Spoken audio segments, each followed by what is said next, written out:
ഈ ചരിത്ര വിശകലനത്തിലേക്ക് സ്വാഗതം. ഇന്ന് നമ്മൾ കേൾക്കാൻ പോകുന്നത് ഒരു യഥാർത്ഥ ഹീറോയുടെ കഥയാണ്. ഒരു സിനിമാ കഥയെ വെല്ലുന്ന ജീവിതം.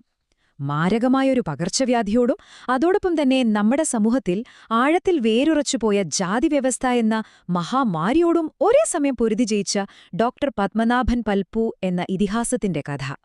ഒട്ടും വൈകാതെ നമുക്ക് നേരെ അദ്ദേഹത്തിന്റെ കഥയിലേക്ക് കടക്കാം. 19-ാം നൂറ്റാണ്ടിലെ തിരുവിതാംകൂറിലാണ് നമ്മുടെ ഈ കഥ തുടങ്ങുന്നത്. ഒന്ന് ആലോചിച്ചു നോക്കൂ. വർഷങ്ങൾ നീണ്ട പഠനത്തിനു ശേഷം വൈദ്യശാസ്ത്രത്തിൽ ബിരുദമെടുത്തു വന്ന ഈ യുവ ഡോക്ടറോട് അവിടുത്തെ ഭരണാധികാരി പറഞ്ഞത് എന്താണെന്നോ? നിനക്ക് കയറാൻ ഇവിടെ ആവശ്യത്തിന് തെങ്ങുകളുണ്ടല്ലോ എന്ന്. അതായത് സ്വന്തം സമുദായത്തിന്റെ പരമ്പരാഗത തൊഴിലായ തെങ്ങുകയറ്റം മാത്രം ചെയ്താൽ മതിയെന്ന്. എത്ര വലിയൊരു അപമാനമാണല്ലേ അത്? എന്തുകൊണ്ടായിരിക്കും ഇത്രയും വലിയൊരു അവഹേളനം അദ്ദേഹത്തിന് നേരിടേണ്ടി വന്നത്? കാരണം ലളിതമാണ്. ഡോക്ടർ പൽപ്പു ജനിച്ചത് അക്കാലത്തെ തിരുവിതാംകൂറിലെ ജാതിവ്യവസ്ഥയിൽ തീർത്തും അടിച്ചമർത്തപ്പെട്ട ഈഴവ സമുദായത്തിലായിരുന്നു. ഒന്ന് സങ്കൽപ്പിച്ചു നോക്കൂ, പൊതുവഴികളിലൂടെ നടക്കാനോ സർക്കാർ വിദ്യാലയങ്ങളിൽ പഠിക്കാനോ ഉള്ള അടിസ്ഥാന അവകാശങ്ങൾ പോലും ജനിച്ച ജാതിയുടെ പേരിൽ മാത്രം അവർക്ക് നിഷേധിക്കപ്പെട്ടിരുന്നു. മനുഷ്യനെ മനുഷ്യനായി പോലും കാണാത്തൊരു വല്ലാത്ത അവസ്ഥ. ഏതൊരു ഇതിഹാസ കഥയിലും വലിയ ത്യാഗങ്ങളുണ്ടാകുമല്ലോ. ഡോക്ടർ പൽപ്പുവിന്റെ ജീവിതത്തിലും അതുണ്ടായി. മെഡിക്കൽ പ്രവേശന പരീക്ഷയിൽ തിരുവിതാംകൂറിൽ 2ാമത്തെ റാങ്ക് അദ്ദേഹം നേടിയിരുന്നു. പക്ഷേ ജാതി കാരണം പഠിക്കാൻ അവസരം ലഭിച്ചില്ല. അപ്പോഴാണ് അദ്ദേഹത്തിന്റെ അമ്മ മാതാ പെരുമാൾ ഒരു വലിയ തീരുമാനമെടുത്തത്. തന്റെ മകനെ മദ്രാസിൽ പോയി പഠിക്കാനായി അവർ സ്വന്തം സ്വർണ്ണാഭരണങ്ങൾ വരെ വിറ്റു. ആ ഒരൊറ്റ തീരുമാനമാണ് ചരിത്രം മാറ്റിയെഴുതിയത്. പക്ഷേ ഇവിടെ ചരിത്രത്തിന്റെ ഒരു വലിയ കാവ്യനീതി നമുക്ക് കാണാം. സ്വന്തം നാട്ടിൽ സ്വന്തം ഭരണാധികാരികളാൽ അവഗണിക്കപ്പെട്ട അദ്ദേഹം നാടുകടത്തപ്പെട്ടതുപോലെ ചെന്നെത്തിയ മൈസൂരിലും ബറോഡയിലും വലിയ നേട്ടങ്ങൾ സ്വന്തമാക്കി. അവിടുത്തെ പുരോഗമനപരമായ ഭരണകൂടങ്ങൾ അദ്ദേഹത്തിന്റെ അറിവിനെ തിരിച്ചറിഞ്ഞു. ഉയർന്ന ശമ്പളത്തോടെ വാക്സിൻ ഇൻസ്റ്റിറ്റ്യൂട്ട് സൂപ്രണ്ടടക്കമുള്ള സുപ്രധാന പദവികളിൽ അവർ അദ്ദേഹത്തെ നിയമിച്ചു. നാട്ടുകാർക്ക് വേണ്ടാതിരുന്ന രത്നം മറുനാട്ടുകാർ തിരിച്ചറിഞ്ഞു എന്ന് പറയുന്നതാണ് ശരി. പിന്നീടുള്ള കുറച്ചു വർഷങ്ങൾ അദ്ദേഹത്തിന്റെ കുതിച്ചുചാട്ടത്തിന്റേതായിരുന്നു. നിരന്തരമായ പ്രയത്നത്തിലൂടെ അദ്ദേഹം ശാസ്ത്രീയ അറിവുകൾ നേടിയെടുത്തു. 1885-ൽ മദ്രാസ് മെഡിക്കൽ കോളേജിൽ പഠനം തുടങ്ങി 1889-ൽ ബിരുദം നേടി. ശേഷം 1991-ൽ മൈസൂർ മെഡിക്കൽ സർവീസിൽ ചേർന്നു. സ്വന്തം ജനതയുടെ ഉന്നമനത്തിനു വേണ്ടിയുള്ള അദ്ദേഹത്തിന്റെ വലിയൊരു ആയുധമായി ഈ സുപ്രധാന പദവികൾ മാറി. അങ്ങനെയിരിക്കെയാണ് അദ്ദേഹത്തിന്റെ ജീവിതത്തിലെ ഏറ്റവും വലിയ വെല്ലുവിളി വന്നെത്തുന്നത്. ഒരു യഥാർത്ഥ ഡ്രാഗണിനെ നേരിടുന്നതുപോലെ. 1898-ലെ ബാംഗ്ലൂർ പ്ലേഗ്. ഭയാനകമായ ഈ മഹാമാരി പടർന്നു പിടിച്ചപ്പോൾ മുതിർന്ന ഡോക്ടർമാർ പോലും ഭയന്ന് ഡ്യൂട്ടി ഉപേക്ഷിച്ച് ഓടിയ ഒരു സമയമായിരുന്നു അത്. അത്രയ്ക്ക് ഭയാനകമായൊരു സാഹചര്യം. എന്നാൽ നമ്മുടെ നായകൻ പിന്തിരിഞ്ഞോടിയില്ല. പകരം അദ്ദേഹം മുന്നിൽ നിന്ന് നയിച്ചു. പ്ലേ ക്യാമ്പുകളുടെ സൂപ്പറണ്ടായി ചുമതലയേറ്റ അദ്ദേഹം സ്വന്തം ജീവൻ പണയം വെച്ചാണ് രോഗബാധിത പ്രദേശങ്ങളിൽ നേരിട്ട് സർവേകൾ നടത്തിയത്. ശാസ്ത്രവും വലിയ സഹാനുഭൂതിയും ആയുധമാക്കി അദ്ദേഹം ആ മഹാമാരിയെ ധീരമായി നേരിട്ടു. ശരിക്കും ഒരു പോരാളിയെപ്പോലെ. ഇവിടെ നമ്മൾ ശ്രദ്ധിക്കേണ്ട വളരെ പ്രധാനപ്പെട്ട ഒരു കാര്യമുണ്ട്. മുതിർന്ന ഡോക്ടർമാർ പോലും ഭയന്നോടിയപ്പോൾ അദ്ദേഹം പോലീസിനെയോ ബലപ്രയോഗത്തെയോ അല്ല ആശ്രയിച്ചത്. പകരം വലിയ മനസ്സും സഹാനുഭൂതിയുമാണ് അദ്ദേഹം കാണിച്ചത്. പേടിച്ചു നിൽക്കുന്ന കുടുംബങ്ങളെ ദിവസങ്ങളോളം പോയി കണ്ട് അവർക്ക് വേണ്ട ഉപദേശങ്ങളും ആത്മവിശ്വാസവും നൽകി. ഒരുപാട് നിർബന്ധിച്ചും കാര്യങ്ങൾ പറഞ്ഞ് മനസ്സിലാക്കിയുമാണ് അദ്ദേഹം അവരെ ചികിത്സയ്ക്കായി തയ്യാറാക്കിയത്. അതാണ് അദ്ദേഹത്തിന്റെ ഹ്യൂമൻ ടച്ച്. ബാംഗ്ലൂരിൽ ആ മഹാമാരിയെ കീഴടക്കിയ ശേഷം അദ്ദേഹം വീണ്ടും തന്റെ നാട്ടിലെ സാമൂഹികമായ അനാചാരങ്ങൾക്കെതിരെ പോരാടാൻ തീരുമാനിച്ചു. തന്റെ പുതിയ പദവികളും സ്വാധീനവും ഉപയോഗിച്ച് ജാതിവിവേചനത്തിനെതിരെ അദ്ദേഹം ഒന്നിനു പുറകെ ഒന്നായി നിവേദനങ്ങൾ നൽകി.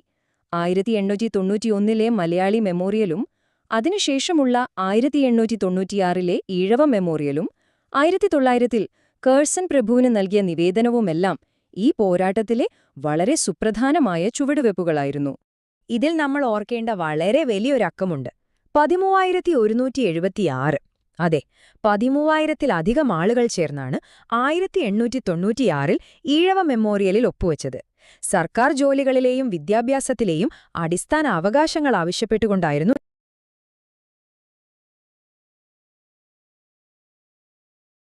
ഇത്. ശരിക്കും പറഞ്ഞാല് കേരളത്തിലെ ആധുനിക ജനാധിപത്യ ബോധത്തിന്റെ ആദ്യത്തെ ശക്തമായ അടിത്തറ പാകിയത് ഈ ഒരൊറ്റ നീക്കമാണ്. ഇത്രയൊക്കെ ചെയ്തിട്ടും അഹങ്കാരികളായ സർക്കാർ ഈ നിവേദനങ്ങളെല്ലാം തള്ളിക്കളഞ്ഞു. അപ്പോഴാണ് ഡോക്ടർ പൽപു തന്റെ വഴികാട്ടിയായ വിവേകാനന്ദ സ്വാമികളെ കാണുന്നത്. ജനങ്ങളെ ആത്മീയമായും വ്യാവസായികമായും ശാക്തീകരിക്കാനാണ് വിവേകാനന്ദൻ അദ്ദേഹത്തിന് ഉപദേശം നൽകിയത്. മറ്റുള്ളവരുടെ ഔദാര്യത്തിന് കാത്തുനിൽക്കാതെ സ്വന്തം കാലിൽ നിൽക്കാനുള്ള ഏറ്റവും മികച്ച തന്ത്രമായിരുന്നു അത്. ഇതൊരു വെറും കെട്ടുകഥയല്ല കേട്ടോ. ചരിത്രരേഖകൾ വ്യക്തമാക്കുന്നതുപോലെ സ്വാമി വിവേകാനന്ദന്റെ ഉപദേശപ്രകാരം അദ്ദേഹം ശ്രീനാരായണ ഗുരുവുമായി ചേർന്ന് പ്രവർത്തിക്കാൻ തീരുമാനിച്ചു. വിദ്യാഭ്യാസത്തിലും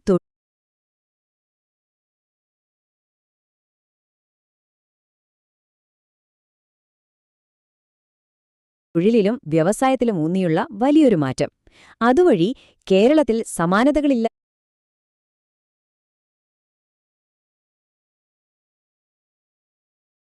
ഒരു സാമൂഹിക നവോത്ഥാനത്തിനാണ് അവർ തിരികൊളുത്തിയത്.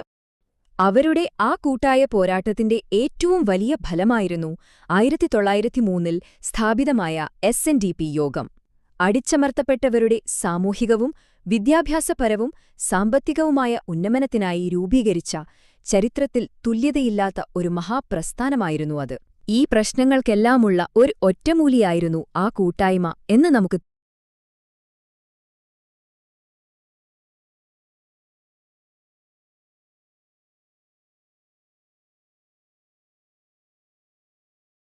തീർച്ചയായും പറയാം.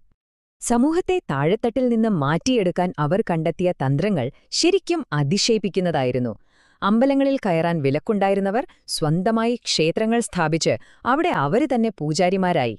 വിദ്യാലയങ്ങളും വായനശാലകളും തുറന്നു. 1905ലും 1907ലും വലിയ വ്യവസായ